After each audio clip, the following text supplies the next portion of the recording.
Your dog just walked up to you with a toy in their mouth, tail wagging, eyes bright, and your first instinct is they want to play. Sometimes that's true, but sometimes, and this is the part most owners completely miss, your dog is scared, and the toy is the only way they know how to tell you. There are three completely different things your dog is communicating when they bring you something. By the end of this, you'll be able to read exactly which one it is, and the difference matters more than you'd think. We're breaking this down layer by layer. The neuroscience behind it, the body language that separates each one, and exactly how to respond in each case. Most dog content gives you one reason for a behavior. This one gives you the full picture.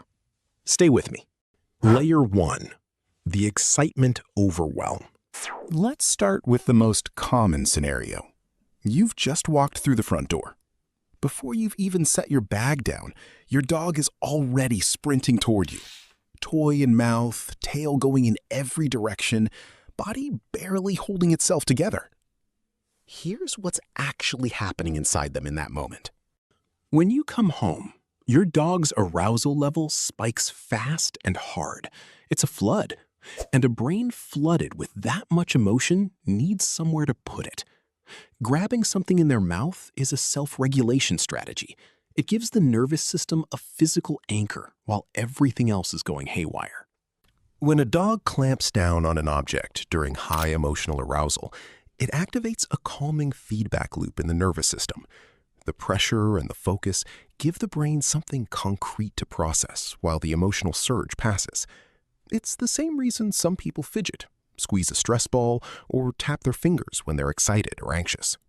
The toy isn't an invitation to play. It's your dog saying, I am so overwhelmed with happiness right now that I needed to grab something just to hold myself together long enough to get to you. Which means the single best thing you can do in that moment is not immediately throw the toy or start a game. Acknowledge them first. Drop to their level. Make eye contact. Let them feel seen before anything else happens. 30 seconds. That's all it takes. And it changes the quality of that reunion completely for both of you. If your dog does this every single time you come home, hit like on this video. It helps us reach more owners who want to actually understand what their dog is saying. And keep watching, because the second layer is where it gets more interesting. And the third one is what most people never see coming. Layer 2, the gift. Now here's the layer that sits underneath the excitement. And it applies even when your dog brings you a toy on a calm evening out of nowhere for no obvious reason. It's a gift. A deliberate, intentional social gesture. In wolf behavior and in pack dynamics, bringing something of value to another member of the group is an act of bonding. It signals trust, closeness, and belonging. You are their person. And this is how they say it, not in words, but in the only language they have. They walk over, lay something they care about at your feet, and wait. This is why it can work against the moment if you immediately redirect into a game every single time. Your dog brought you a gift. They wanted a beat of connection. Launching straight into fetch skips right past what they were actually offering. Take the toy, look at them, talk to them for a moment, then play if you both want to. The sequence matters. And there is a breed layer worth knowing here.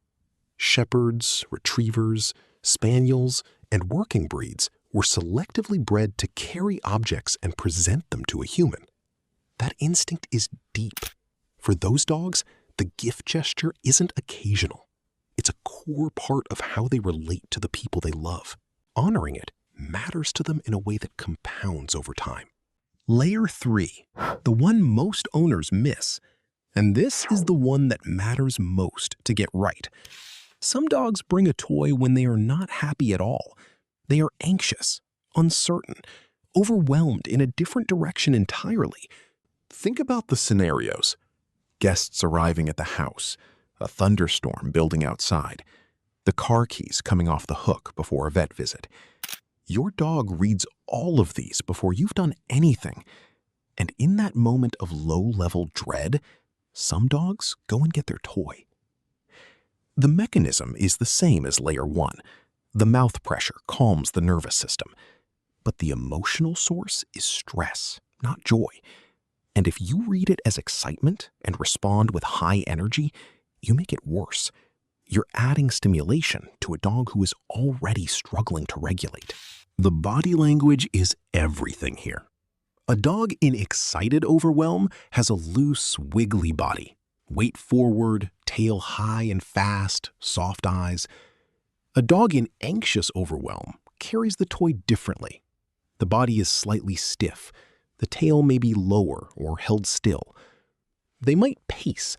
They don't make the same fluid, bouncy approach. Same toy, completely different message. What an anxious dog needs in that moment is not play, not high energy, not a big reaction. They need you to be calm, steady, and present. Sit down. Speak quietly.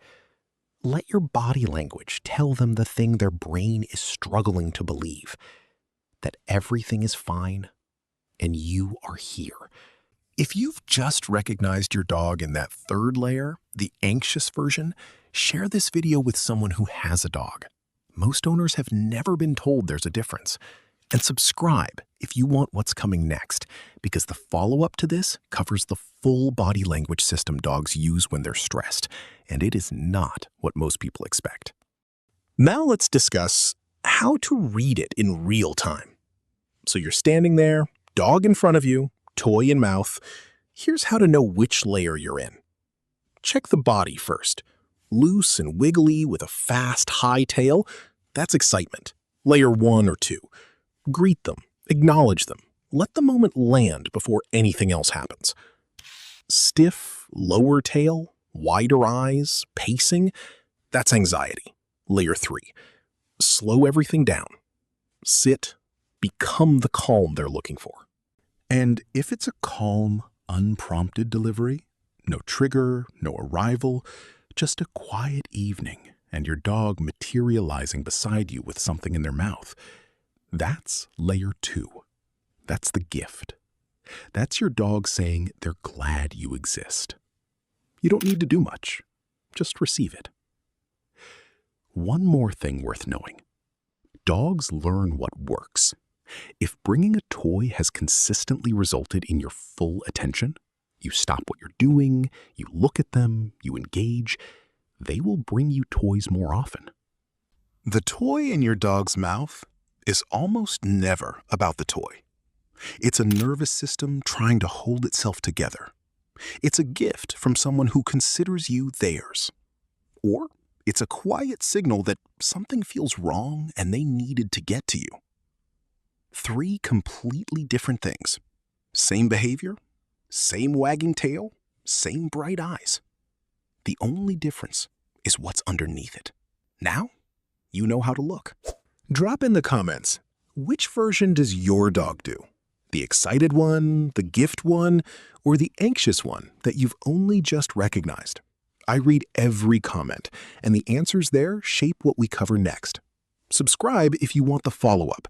It covers the full stress body language system, and once you see it, you'll never unsee it.